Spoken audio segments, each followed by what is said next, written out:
C'est vrai, c'est un rendez-vous majeur qui attend l'ensemble du peuple camerounais et même les Africains et surtout les pays qui sont concernés par cette 33e édition de la Coupe d'Afrique des Nations. Mais on va rappeler qu'on est en plein dans le mois de la jeunesse et le thème de cette 56e fête de la jeunesse, c'est jeunesse et participation aux grands défis du Cameroun. On a pu l'apercevoir, donc elle est prête pour nous livrer la première partie de la revue de presse depuis Yaoundé. Karel Mezatia, c'est son nom, on lui déroule le tapis rouge. Naturellement, bonjour Karel, bienvenue parmi nous. Que nous disent les journaux ce matin du côté de Yaoundé?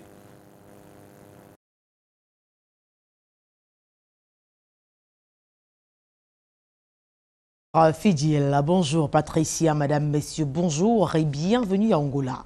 On parle le Cannes Total Énergie 2021 pour commencer la lecture transversale des journaux. En direct du studio de la ville de cette colline, on en parle avec le quotidien bilingue national, Cameroun Tribune. Le journal de Marie-Claire Nana évoque le choc qui va opposer le Cameroun à l'Égypte aujourd'hui même ici à Yaoundé. Eh bien, le journal précise que les deux pays les plus titrés en Coupe d'Afrique des Nations croisent donc le fer ce soir au stade d'Olimbe dans une demi-finale qui s'annonce explosive. Le vainqueur retrouvera le Sénégal qui a obtenu son ticket hier soir en battant le Burkina Faso 3-1. Le journal nous propose donc de lire son quotidien Cannes Tribune, un quotidien Cannes Tribune qu'on retrouve de la page 7 à la page 13, parution de Cameroun Tribune de ce vendredi matin, toujours en rapport à la rencontre de ce soir qui va opposer le Cameroun à l'Égypte dans le cadre bien évidemment des demi-finales. Eh bien, Info Matin nous fait savoir que les Lions sont prêts à rugir. Le journal du Dieudonné Veng nous fait savoir que vaincu tout le long de la compétition, Vincent Boubacar et ses coéquipiers comptent faire un autre pas vers la finale en battant les Pharaons ce soir à Olimbe dans un stade qui connaîtra une belle affluence dans le strict respect bien évidemment des mesures de sécurité. Les détails sont à retrouver dans l'article que signe notre confrère en page 3. Le duo ou alors le choc de ce soir meuble également la première de couverture de The Guardian Post, le journal d'expression anglaise.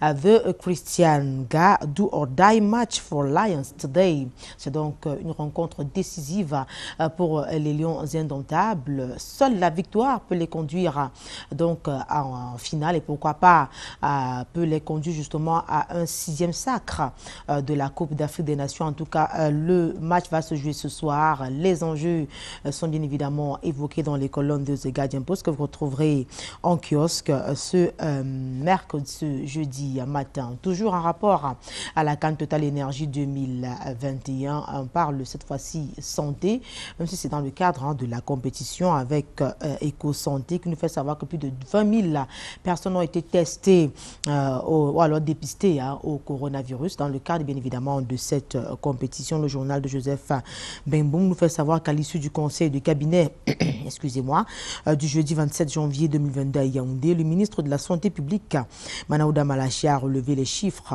concernant le testing contre la COVID-19 au Cameroun. D'après le patron de la santé publique au Cameroun, le football semble en effet pouvoir être un puissant indicatif à la vaccination. Les médecins chargés du site médical notent que ces derniers jours, de nombreux Camerounais ont donc dépasser leur réticence et accepter de se faire vacciner ou tester dans le but bien évidemment d'assister aux rencontres. Le journal se veut beaucoup plus explicite sur cette information dans l'article que vous retrouverez en page 3. Toujours en rapport, on reste toujours dans le cadre de la fête du football qu'accueille le Cameroun. Depuis le 9 janvier dernier, on continue avec le quotidien Réalité Plus, le journal de Paul Ngwari Kinji qui nous fait savoir que les femmes universitaires rendent hommage aux dieux, ça c'est entre guillemets, des stades africains de football avec une dédicace spéciale au président de la République, Paul Biya, sous l'initiative donc des professeurs Justine Ndifou Ochunkam et Marceline Nomozanga. L'ouvrage de 325 pages illustré par des photos historiques sera donc dédicacé au grand public ce jeudi 3 février 2022 à partir de 9 h au Hilton Hotel de Yaoundé. De quoi vont parler ces ouvrages précisément? Éléments de réponse donc à retrouver dans les colonnes du journal Réalité Plus que vous retrouverez en kiosque. Autre journal que vous retrouverez en kiosque à ce jeudi matin, c'est le quotidien Mutation. Mutation qui consacre également sa première de couverture à la 33e Coupe d'Afrique des Nations qui fait vibrer le Cameroun et d'ailleurs le monde entier en ce moment. Le journal évoque la canne des politiques ce matin. Parmi les politiques en question, on peut voir Cabral Libye, on peut voir bien d'autres, hein. On peut voir Serge Espoir Matomba, on peut voir Joshua Ouchi, bref, et Maurice Kamto. Les 4 protagonistes sont donc en première de couverture du journal de Georges Alain Boyomo. Comment Maurice Kamto, Cabral Libye, Joshua Ouchi et Serge Espoir Matomba vivent la Coupe d'Afrique des Nations? Eh bien, le journal nous le démontre. Explications et émotions à l'appui, justement, dans la parution de ce jour. Et puisqu'on parle donc de la CAN, Émergence met en exergue ce jeune artiste camerounais qui justement s'est concentré ou alors a consacré sa voix justement à encourager les Lions indomptables, surtout le chef de l'État Paul Biya à travers une chanson. Il s'agit de Willy Mendo qui soutient donc les Lions indomptables à travers sa voix, un remix de sa chanson à succès La gloire de Paul Biya, donc vient donc de sortir et en tout cas de rejoindre la musique camerounaise et Willy Mendo dans cette chanson dit donc tout le bien qu'il pense du chef de l'État et des Lions indomptables qui jusqu'ici bataillent plutôt bien et sont arrivés à une étape décisive de la compétition, les demi-finales, et bien évidemment il encourage Vincent Boubacar et ses coéquipiers à aller de l'avant et nous décrocher la victoire dimanche 6 février prochain. Émergence qui s'intéresse en première de couverture, alors qui nous propose en tant que plat de résistance cette information relative à la guerre dans la région du nord-ouest et du sud-ouest. Les prisonniers anglophones font une offre à Paul Biya, titre donc le journal de Magnus Biaga à la une ce matin. La proposition a également été envoyée à un certain nombre d'ambassades, dont la France, les États-Unis et le Royaume-Uni.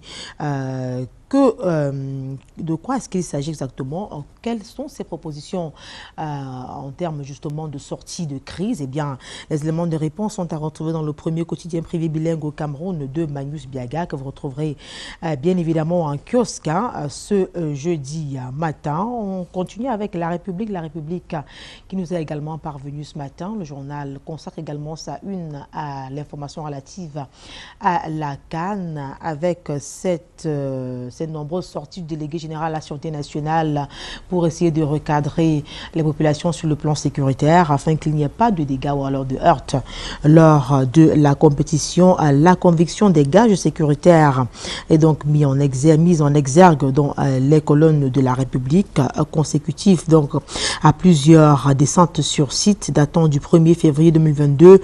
Deux communiqués de la délégation générale à la Sûreté nationale énoncent les nouvelles mesures prises pour la sécurisation des stades ainsi que de l'accès à ceux-ci. S'il s'agit globalement de la définition claire des itinéraires, du redéploiement des checkpoints de vérification du pass sanitaire et du réaménagement des heures d'ouverture des stades. Il n'est pas inconvenant de noter que c'est pratiquement tout le dispositif qui a été revu et renforcé pour éviter de nouveaux débordements.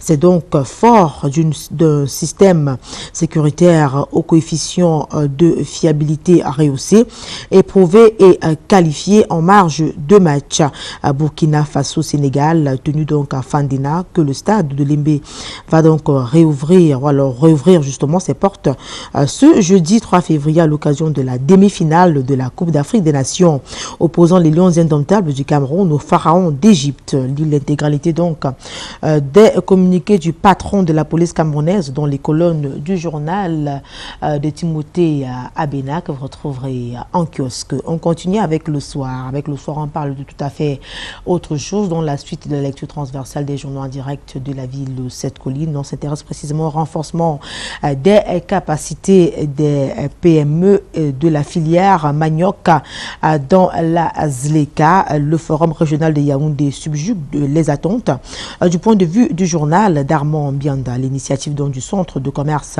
international de Genève dans le cadre de son programme programme One Trade Africa portant sur la zone de libre-échange continentale africaine. Eh bien, le gouvernement du Cameroun, sous l'égide du ministre du MINMESA, et en partenariat avec la CEA, a donc tenu les assises du Forum régional de Yaoundé les 31 janvier et 1er février 2022 au Hilton Hotel. Que peut-on retenir de ce forum? Élément de réponse dans les colonnes du journal Le Soir, que vous retrouverez en kiosque. Autre journal que vous retrouverez en kiosque ce matin, c'est Libération Plus. Libération Plus qui parle l'opération Épervier dans sa parution de ce 3 février 2021. L'après-CAN de tous les dangers est donc évoqué dans les colonnes de cet hebdomadaire d'enquête et d'information générale de Amadou Taïni. Il est donc acquis par habitude qu'une vaste polémique s'empare de l'opinion nationale à l'approche de tout événement festif au Cameroun. Nombreux sont en effet ceux qui trouvent en ces moments les instants les plus indiqués pour que le chef de l'État envoie quelques-uns de ses collaborateurs au cachot, presque toujours sous le chef d'accusation de malversation financière. Ces sortes de tribunaux satellitaires taillent alors sur mesure des coupables qu'ils condamnent péremptoirement dans l'unique pénitencier le plus lugubre du pays. C'est Libération Plus qui en parle ce matin. Le journal est beaucoup plus explicite sur cette information dans l'article que vous verrez en page 3. Et avec Libération Plus, on met la clé sous personne de la revue de presse Acte en direct du studio de la ville de cette colline. Merci d'avoir été des nôtres. Restez scotchés, vous le savez, l'exercice se poursuit cette fois-ci du côté de Douala avec Michael Kipio qu'on va de suite retrouver grâce à Lionel Kepf qui assure sur le plan technique derrière la baie vitrée. Alors Mike, bonjour. Êtes-vous déjà prêt pour le match de ce soir? En attendant, dites-nous ce qui meuble les premières de couverture des journaux dans la cité économique ce matin. Bonjour Karel et bienvenue donc à Douala, la suite avec le messager qui nous parle d'exploitation du bois rose au Cameroun avec une enquête sur le pillage de cette espèce rare pour laquelle des criminels versent des pots de vin aux gardes forestiers camerounais puis aux autorités nigérianes pour changer l'origine. Le circuit de cette exploitation de cette espèce en voie de disparition dans les forêts nigérianes des trafiquants voulant continuer à satisfaire les demandes des Chinois opère dans des coupes sauvages au Cameroun voisin en versant des pots de vin aux gardes forestiers camerounais puis aux autorités nigérianes pour changer l'origine du bois frauduleux avant son exportation. Les trafiquants utilisent des armes à feu. La criminalité forestière prend donc tout son sens dans cette partie de notre pays. Le journal y voit un affaiblissement de l'état de droit au Cameroun dans ce pillage organisé. Le journal nous plonge donc avec cette enquête réalisée par Christian Loka dans les circuits mafieux du blanchiment du bois rose au Cameroun et le même journal. Le messager nous donne également des nouvelles de l'église évangélique du Cameroun avec les résolutions du synode général extraordinaire tenu à Yaoundé il y a quelques semaines maintenant, suspendu, statuant publiquement contradictoirement à l'égard de toutes les parties. Le tribunal de première instance de Douala-Bonanjo a, au cours de l'audience du 28 janvier dernier, ordonné la suspension des effets et des résolutions du dit synode général extraordinaire tenu le 15 décembre 2021 à Yaoundé. Quelle sera donc la suite à donner à cette affaire? S'interroge le quotidien Le Messager qui est paru aujourd'hui et le même journal qui nous ramène à l'Assemblée nationale pour reparler de cette suspension du secrétaire général. Kavaïege Djibril a donc coulé son moteur, écrit Le Messager. La suspension plutôt de signature du secrétaire général de la Chambre basse du Parlement soulève une kyrielle de préoccupations qui indique qu'au finish, le patron de l'institution s'est tiré une balle dans le pied, écrit le journal Le Messager qui est paru aujourd'hui. L'hémicycle de Ngwaikele est donc en ébullition depuis la prise de cette décision. Gaston Komba serait donc victime de l'irrédentisme politique selon le quotidien Le Messager et le journal qui s'interroge si c'est l'enjeu de la succession de Kavaïege Djibril au perchoir qui serait en train de se jouer en ce moment avant de donner la parole à Jean-Michel Nintieux qui parle d'un passage en force scandaleux et illégal. Député SDF du littoral tente de présenter les dessous de cette affaire qui secoue l'hémicycle de Ngouaikele dans le journal Le Messager de ce jour qui nous parle naturellement de Coupe d'Afrique des Nations, avec le Sénégal qui s'est qualifié hier pour la finale de cette compétition. Le Sénégal qualifié qui attend donc Lion ou Pharaon au rendez-vous avec l'histoire justement pour retrouver le Sénégal en finale et Lion de la Teranga qui attendent le Cameroun en finale, finaliste malheureux de la précédente édition. Le Sénégal s'est qualifié pour la finale en tenant son rang face au Burkina Faso hier 3-1 au stade Amadou Ahidjo de Yaoundé. Les Lions tenteront de remporter la première CAN de leur histoire dimanche face au vainqueur de Cameroun. Égypte programmée ce jeudi après le premier véritable face-à-face lors de la phase finale de la CAN 1984 en Côte d'Ivoire. Les deux nations ont à nouveau rendez-vous ce jeudi au stade d'Olembe pour une place en finale. Retour donc sur les confrontations entre les deux cadors du football africain que l'histoire n'a de cesse d'opposer depuis 1957 sous la plume de Christian Tchapmi, le rédacteur en chef du quotidien Le Messager qui est paru ce jeudi. La nouvelle expression également en kiosque ce jour nous donne plutôt des nouvelles tristes qui nous viennent de Melon. Melon dans le département du Mungo, région du littoral, avec ces 4 personnes qui décèdent dans des circonstances mystérieuses. Les victimes font partie des fidèles clients ayant consommé du taro dans un restaurant dédié dimanche dernier. Sur place, l'on évoque la thèse d'une intoxication alimentaire ou d'un empoisonnement. D'autres n'excluent pas celle de la résurgence d'une épidémie de choléra qui a fait de nombreuses victimes dans la région du sud-ouest voisine. Seuls les résultats de l'enquête permettront d'être fixés sur les causes réelles de ces morts en série à Melon, dans le département du Mungo, région du littoral. Et le même journal qui nous parle du département de Bamboutos avec le préfet de Bamboutos qui lance son opération épervier après avoir découvert un vaste réseau d'enrichissement illicite de certains agents chargés de collecter les impôts. L'autorité administrative a engagé une opération consistant à évaluer le préjudice financier qu'ils ont causé aux communes et à l'État. L'opération a donc été lancée dans le département des Bamboutos, écrit le quotidien La Nouvelle Expression de ce jour. La Grande Tribune, également en kiosque aujourd'hui, nous parle de ces awards des vedettes de la presse et du showbiz au Cameroun. La Grande Tribune, parue aujourd'hui, nous présente donc ses grands talents sur la plus haute marche du podium. Plusieurs grands noms de la presse camerounaise et des artistes grands animateurs de renommée mondiale ou encore artistes camerounais, monuments de la musique camerounaise seront célébrés le 25 février à Douala. L'événement baptisé Best Talents Cameroun est organisé par le cabinet conseil en communication événementielle Yanni Africa. Une trentaine de trophées seront remis aux stars de la presse et de la musique triés sur le volet dans les coulisses de cet événement avec la Grande Tribune qui est parue aujourd'hui et qui nous parle naturellement des Lions indomptables du Cameroun, invincibles à domicile depuis près de 20 ans. Tous les matchs des Lions indomptables livrés à domicile depuis 2004 se sont soldés soit par une victoire des Lions, soit par un match nul. Et le journal qui en profite pour nous livrer les forces en présence au sujet de la rencontre de ce soir.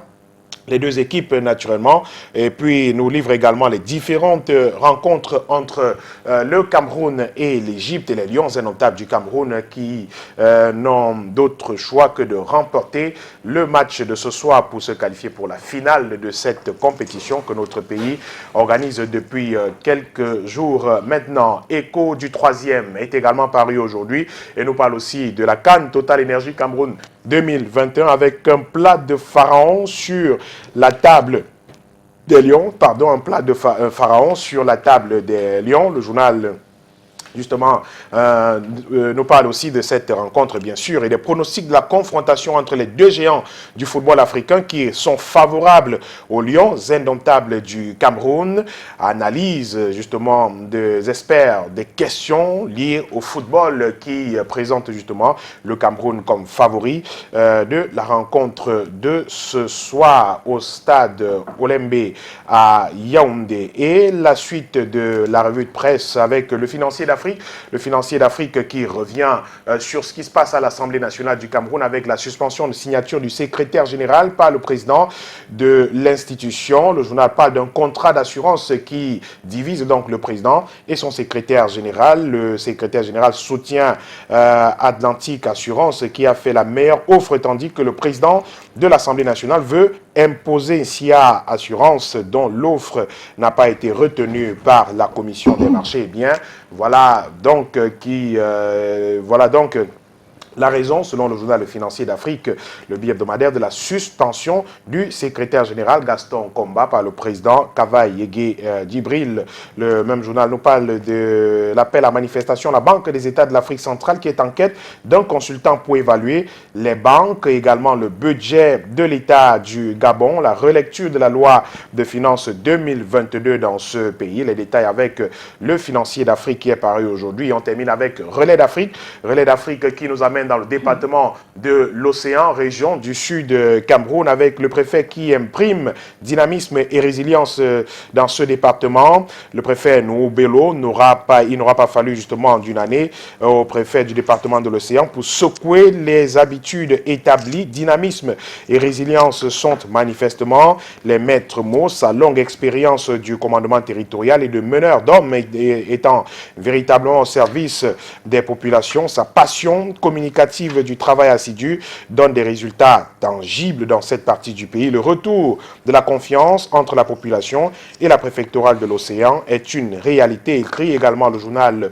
Relais d'Afrique. Lire la déclaration de Sa Majesté Meillon Bisolé, Jean-Claude, chef traditionnel du 3e degré dans le département de l'Océan, en page 7 du journal Relais d'Afrique qui est en kiosque ce jour, et le journal d'Emmanuel Toa qui en profite pour dresser le portrait et le parcours d'ailleurs du préfet Nou Bello qui imprime sa marque dans le département de l'Océan. Et c'est avec ce journal Relais d'Afrique que nous terminons cette deuxième partie de la revue de presse de ce jeudi ici même à Douala. Merci beaucoup Michael. Avant de littéralement clore cette page consacrée donc à la revue de presse, on va rappeler qu'après s'être rendu au chevet des rescapés de la bousculade meurtrière de Lembe, c'était le 24 janvier dernier, le président de la FECAFOOT les a carrément conviés donc, dans la tanière des Lions pour vivre cette préparation d'avant-match. On sait que décidément, c'est le Sénégal qui est venu à bout justement du Burkina Faso sur un score de 3-1. Et maintenant, on ne sait pas de quelle équipe le Sénégal fera face,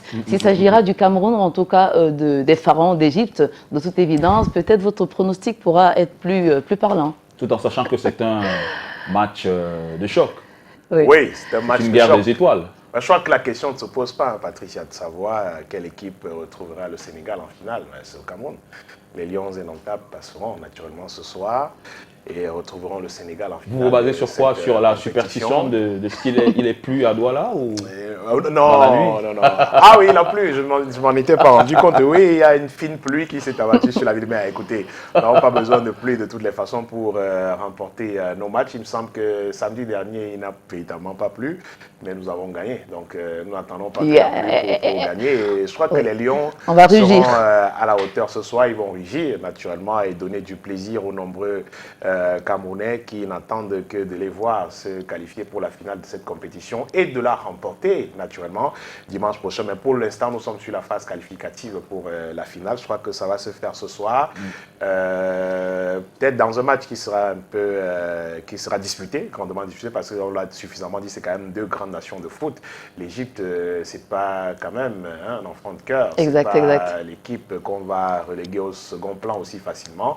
Mais c'est une grosse équipe également qui vient avec l'intention de remporter aussi et de retourner en Égypte avec le trophée de la Coupe d'Afrique des Nations. Mais voilà, nous l'avons organisé pour la remporter et nous allons la remporter sur le terrain, naturellement. C'est une rencontre qui sera enlevée, qui sera belle, qui sera riche justement en rebondissement. On garde le suspense pour l'instant et moi je suis tout à fait convaincu que nos Lions remporteront le match de ce soir pour le plaisir et le bonheur. C'est la fibre patriotique qui parle ou alors non, pas simplement, c'est qu'on est objectif en fait? Ben, écoutez, il y a d'abord la fibre patriotique, naturellement. Et puis la suite, je crois que la rencontre, la compétition évoluant, on a quand même vu une équipe des Lions qui a produit un jeu qui commence quand même à satisfaire et qui commence à devenir intéressant. Au début de la compétition, on les disait un peu terne, un peu mou sur certains matchs, mais aujourd'hui, on a quand même vu une équipe des Lions qui se surpasse quand même avec les derniers matchs. Et je crois qu'avec ça, naturellement, on peut venir à bout de l'Égypte qui, elle aussi, fait de très belles rencontres depuis un moment. Ce sera un match grandement disputé. Au-delà de la fibre patriotique dont vous avez parlé, je crois que pour moi, je ne suis pas analyste de foot, je ne connais pas grand-chose, ça c'est sûr, en termes d'analyse de football, mais je crois que de toutes les façons, il y a une sorte de supériorité quand même des Lions indomptables du Cameroun sur les pharaons d'Égypte. Et voilà, et cela se manifestera tout simplement ce soir ça, avec sûr. une belle victoire. Et on croise les doigts d'ailleurs parce que c'est une belle boule d'énergie que vous insufflez donc à nos valeureux Lions indomptables. On sait que ça va s'ajouter justement à tout ce que nous avons pu produire en tant que 12e joueur. C'est pas à négliger non plus, parce que ça se passe quand même ici au Cameroun. Et donc, oui. Oui, on allait rappeler aussi, peut-être pour clore littéralement, que ce sera la deuxième fois consécutive que le Sénégal donc arrive à la finale de la Coupe d'Afrique des Nations. De toute évidence, on verra. Je sais que ce sera face au Cameroun. Oui, c'est inéluctable. Qui court toujours après sa première étoile. Et vous comprenez clairement qu'ils ne viennent pas pour l'enjeu est énorme. Voilà. L'enjeu est énorme pour le Sénégal. Et le Cameroun qui retrouvera...